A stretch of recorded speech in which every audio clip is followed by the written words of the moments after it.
Hesitantly, he begins to drag his feet up the ramp onto the ship. You'll be clawing quite for a while. It'll be some time before you see the city again. All right.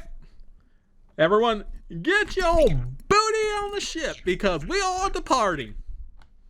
Hunt's description of the ship was accurate. Near identical to the Viscount, barring some modern additions. All right. So what are we supposed to do again? We're looking for people who made a stupid who went on a ship ride and didn't come back. And why do we care? No, I actually don't care about them in the least bit, but here we are. Week 1 on the Temperance. Seagulls! Bellular? I can't click shoot the birds. 0 out of 10 so far. It's been a month. A hunger draws the desperate here. Such lonely souls need lead. And oh my god, this is so loud. Such lonely souls need lead. What will ye do when steel hearts break and courage does abscond? I'll lead these souls, so help the gods, out of the pale beyond. First mate Shaw, personal log. It's been 1 month since I signed on, and 1 week since we set sail aboard the Temperance. I'm told the waters will get warmer as we pass the hemisphere, before they turn colder. Who's paying for this? I can't help but wonder who's footing the bill for all of this. Certainly not the captain. I should investigate further. And let's see. As for the crew, there are now 22 of us, including captain. Our next port will be our last before we enter the ice. To pick up the remaining 4 members of the crew, the scouting team, Hunt is also keen to work out a deal on a pack of sledding dogs. The crew are a strange lot. Eletic as the ship itself. Captain Hunt is mostly kept to his quarters so far. I'm not sure what to make of our leader. I need to know if I trust the captain. The captain seems a trustworthy sort, especially after I push him off and I become captain. Captain Shaw. Split the profit 1 way because that's what I intend to do. Experience alone justifies his position. There aren't many who make out the other end of naval military service with all their limbs, let alone vigor. He's not telling the whole truth. I can't shake the feeling that he's not telling the whole truth. I mustn't let my guard down. Ignatic indeed, I mustn't let my guard down. The Temperance! I've never been on a ship like this. She's magnificent. A technical marvel, elegant machinery, expertly weaved through one of the fastest hardwood ships of its day, reborn for this mission, breathing again with life. She's simply magnificent.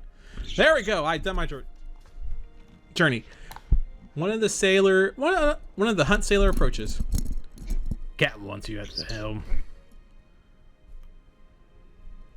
I'll head there now. He leaves. Yay, let's talk. The crow's nest stands unoccupied. The scouting team are expected to join at the next port. The 4 scout capsule appears to be locked.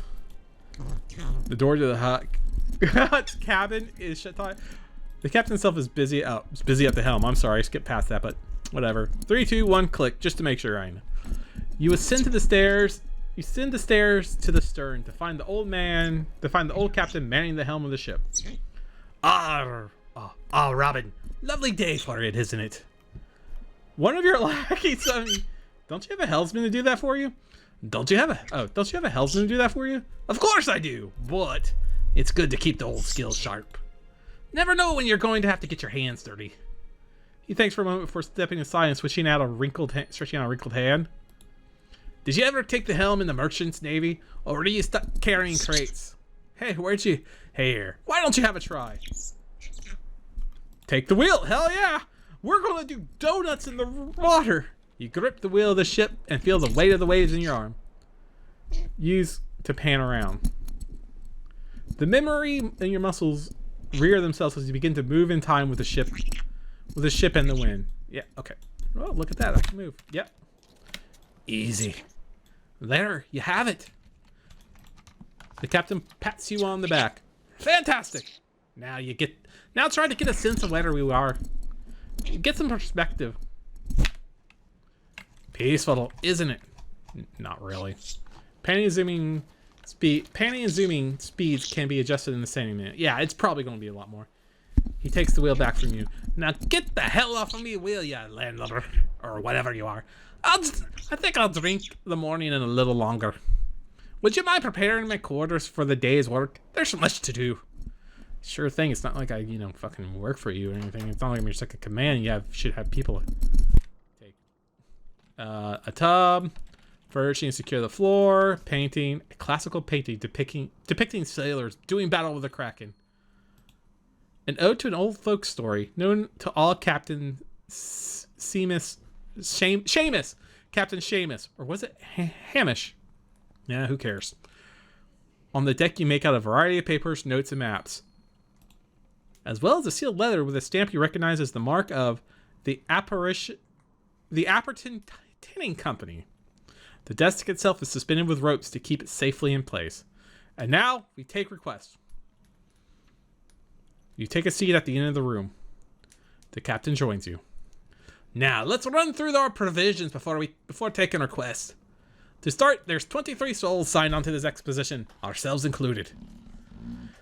That's 16 free to be assigned to task. If they aren't already busy, the rest are deployed to their permanent station. You are only able to deploy crew who you have discovered. They must be in good health and not otherwise deployed to another post. We'll be picking up scouting crew at the next port. I'll be right back. And back. We're back. A lot of us seem to be in good spirits. The expedition will end tearing itself apart if you end the week with no decorum left. We'll leave enough provision for at least 6 months in case of emergencies. If you cannot afford the minimum food rations at the end of the week, crew will become malnourished. Unless cured, the malnourished status will develop into scurvy, a severe status effect that prevents crew from working, eventually killing them at the end of the week. Oh, those poor bastards. They expect me to feed them. You wanna know what's funny? It's just more efficient to have them die and just hire new people at the next port and just tell them they just fell off the boat. Oh well. And more than enough yield to see us there and back. Colder temperatures will increase the minimum fuel required at the end of the week. If you cannot afford the minimum fuel, crew will become freezing. Unless cured, the freezing status will develop in a frostbite, a severe status effect that prevents the crew from working, eventually killing them at the end of the week. Those poor bastards are dead. Are you at least going to help them a little bit? No, I don't intend to really do much to them. Here you go. The sledding dogs. Or the sledding. Do you believe in ghost stories? Yeah, best. The sledding dogs. Well, they're still a matter of negotiation. Dogs will be needed to send sledding teams out to gather resources on the ice. Sending hunts out further requires greater amounts of dogs. The rest will become available between the weeks. Now, on to work. Yo, what's up? Oh, Corvid. Yeah, we'll do Cordell. She seems nice. Have you agreed upon my conditions? To a point. Sure, this is Lady Cordell. Cordell Hill is to provide us with the kernel of hounds for the sled. And our agreement was that she would train them up until we part ways at the nearest island, but you neglected to inform me that you were bringing my dogs through the Pale Passage. I had no intentions of sending the pack to its death. You seem to have good faith in this expedition. It's one thing to ask for my whole kennel. It's another thing to drag him into the ice to chase a myth. Never before has a buyer been so dishonest. Why'd you have to click that? Hold on, 3, 2, 1. 3, 2, 1. And never before has a seller made such a strong demand. You already sold the dogs, did you not? You have no control. And what exactly are these demands? She demands we allow her to come along on the expedition as a member of the crew. None of this ship has the experience and familiarity with these dogs that I possess. If you are taking them to such a brutal location, they'll need me to guide them if they have any chance of survival. The humans on board too, of course. Of course. You can see my dilemma, Shaw. Bringing on another member of the crew is a risk, but our hands may be tied. Your thoughts? I don't see harm in having an expert of sled dogs. We should cancel the deal. We can find another better. If you're so adamant, we accept your offer. I don't see harm in having an expert on the sled dogs. I don't see harm in sled dogs. A good point, Shaw. He turns to her. The deal's already to your benefit. Do you have anyone on board with a 6 training and ruling of dogs? Your sleds are useless if you can't control the dogs efficiently enough to halt them. And I would like to assure my dogs are treated properly. Welcome aboard, Cordell. Don't expect the crew to waste time taking care of your mutts then. I hope you are experienced as you claim, Cordell. Cordell, your knowledge, yeah. Invaluable. I have a room prepared for you below deck. Yay! No need. You'll find me in the forecastle with the dogs. She leaves. I hope I'm not making a mistake, Shaw. Woohoo! She died, so it's just less mouths to feed. And if someone else dies, we have a spare. I mean, it's a win-win. Yes. A sailor enters. We found a stowaway in the lower hold. Bringing them in. Another sailor leading a young man by the side. Oh, you freaked up. You know, you're not the first stowaway I've had. The captain studies them further. You know where we're heading, don't you? I do, sir. The ice. Did you know that before you climbed inside that crate? I did, sir. How old are you? You're hardly a useful pair of hands. Not true. I could pull my own weight, sir. Do you know your jibboon from your bowsprit? Oh, that's it. Okay, well, I do. I learned it from my dad. My dad. Your dad?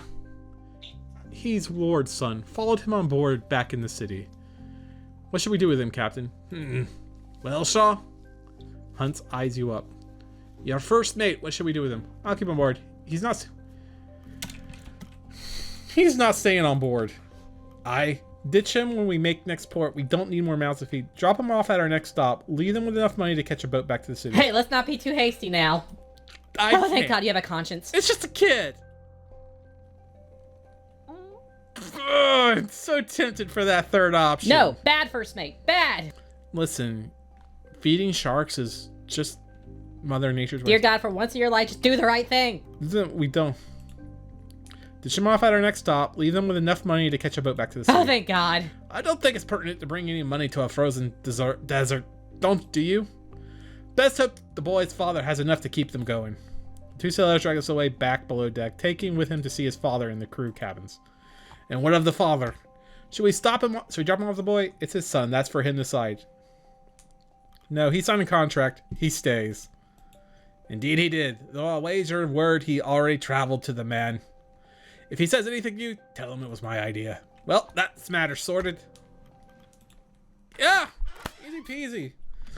Now that all that's settled, I have one more errand for you to run. Could you grab the Stoke brothers and order them to meet me up deck for dinner? Hefty lads, red hair. You couldn't mistake them for another. The Stroke brothers, who are they? You haven't met all the crew yet? The Strokes have been serving me for years. They'll be down on the middle deck.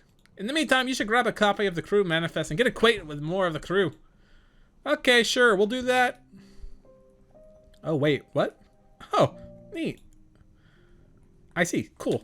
Well, pardon me. That's it for the day. We've done enough. We've talked to the crew. We separated a boy and his father, and we are truly the most noble of sailors. You want to say anything? There's a special kind of hell for people as bad as us. That is absolutely true. I am the Your mental best gymnastics are amazing. horrible first mate, and I don't care what they have to say. Anyway, have fun and keep playing. Until next time. Bye!